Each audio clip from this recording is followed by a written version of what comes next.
Sir sir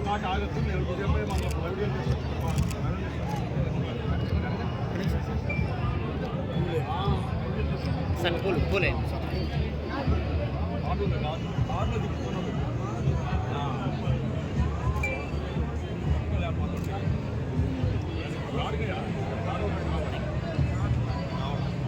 thank you sir.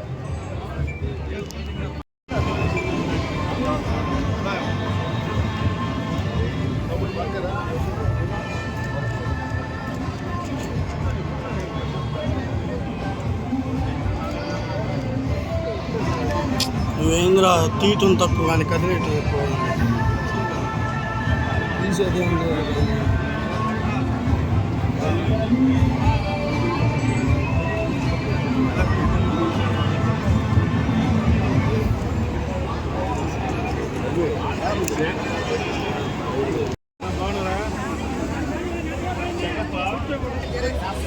అందుకే ఆయనరా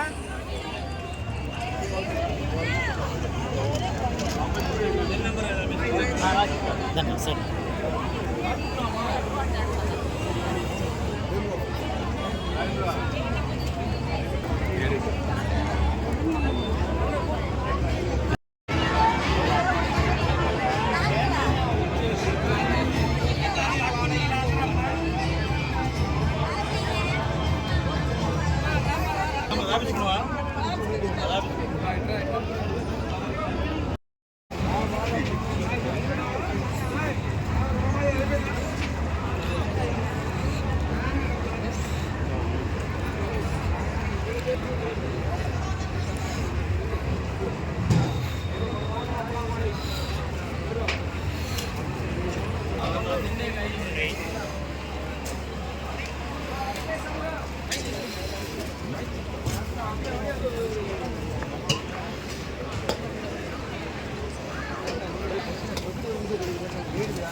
అలాంటిది గొప్ప కార్యక్రమాన్ని ఏర్పాటు చేసినటువంటి పెద్దలు మరి మా ప్రకాశం జిల్లా అధ్యక్షులు బూచేపల్లి శివప్రసాద్ రెడ్డి గారి నేతృత్వంలో కార్యక్రమాలు జరుగుతూ ఉన్నాయి. ఎంత ఎక్కువ అవాయిడ్ చేసుకోవడానికి సంతనోతలపాడు నియోజకవర్గానికి సంబంధించి క్షేమపూర్తి, సంతనోతలపాడు, ప్రక్క ఉన్న మార్కాపురం, పొదిలి అన్ని ప్రాంతాల వాళ్ళు వచ్చారు. నిజంగా ఈ కార్యక్రమాలు ఇలా జరగటం అనేది నిజంగా మరి కమలాకర్ రెడ్డి గారు చనిపోయి 10 సంవత్సరాలు 13 సంవత్సరాలు అవుతూ ఉన్నా వారిని దత్తు చేసుకుంటూ ఇలాంటి సేవా కార్యక్రమాలు చేయడం అనేది ఉదాహరణ. మరి వారిని అభినందిస్తూ ఇలాంటి కార్యక్రమాలు ముందు కూడా ఇంకా గొప్పగా జరగాలని చెప్పేసి కోరుకుంటున్నాం. వర్ధంతి సందర్భంగా ఆయన ఆత్మశాంతి ఇచ్చేటటువంటి విధంగా వైద్య శిబిరాన్ని ఏర్పాటు చేయడం, అన్నదానం చేయడం ఎంతో హర్షదాయకం. భారతదేశంలోని ఆంధ్ర రాష్ట్రంలో ప్రత్యేకంగా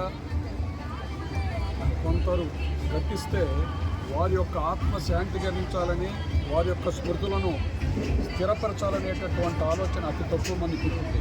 దానిలో కీర్తిశేషులు పారిశ్రామికవేత్త బూచేపల్లి సుబ్బారెడ్డి గారి యొక్క ఆదర్శ భావాలతో బూచేపల్లి కమలాకర్ రెడ్డి గారి యొక్క స్మృతులను కొనసాగించేటటువంటి దానికి వారి తమ్ముడు అంటే రామలక్ష్మణులాగా పెరిగి ఆ అన్నను గుర్తుపెట్టుకుంటూ వారి యొక్క ఆత్మకు శాంతి కలిగేటటువంటి దానికి అనేక సహాయ కార్యక్రమాలు నిర్వహించడం అనేది ఆంధ్ర రాష్ట్రంలోనే అది బూచేపల్లి వారికి ప్రత్యేకమైనటువంటి చరిత్ర. గౌరవనీయులు మహాతల్లి బూచేపల్లి వెంకయ్యమ్మ గారు వారి యొక్క స్ఫూర్తితో నేను బ్రతుకున్నంతకాలం నా చిరంజీవులు ఈ కార్యక్రమాలు నిర్వహించాలి, ఆ తర్వాత కూడా ఈ వంశాన్ని శాశ్వతపరిచేటటువంటి దానికి ఈ సంఘానికి ఒక సందేశం ఇచ్చేటటువంటి విధంగా ప్రతి సంవత్సరం కూడా వేలాది మందికి వైద్య సదుపాయాలు కల్పించడం, ఆపరేషన్లు చేయించడం, అన్నదానం చేయించడం, అంతేకాకుండా అనేకమైనటువంటి సహాయ కార్యక్రమాలను నిర్వహించేటటువంటి ఘనత బూచేపల్లి వారికి దక్కుతుంది. అది డాక్టర్ బూచేపల్లి శివప్రసాద్ రెడ్డి గారి యొక్క నాయకత్వంలో ఈ రాష్ట్రానికి ఒక ఆదర్శవంతమైనటువంటి సందేశంగా మరి గుర్తిస్తూ గౌరవనీయులు కీర్తిశేషులు బూచేపల్లి కమలాకర్ రెడ్డి గారికి గౌరవమైనటువంటి నివాళులు అర్పిస్తూ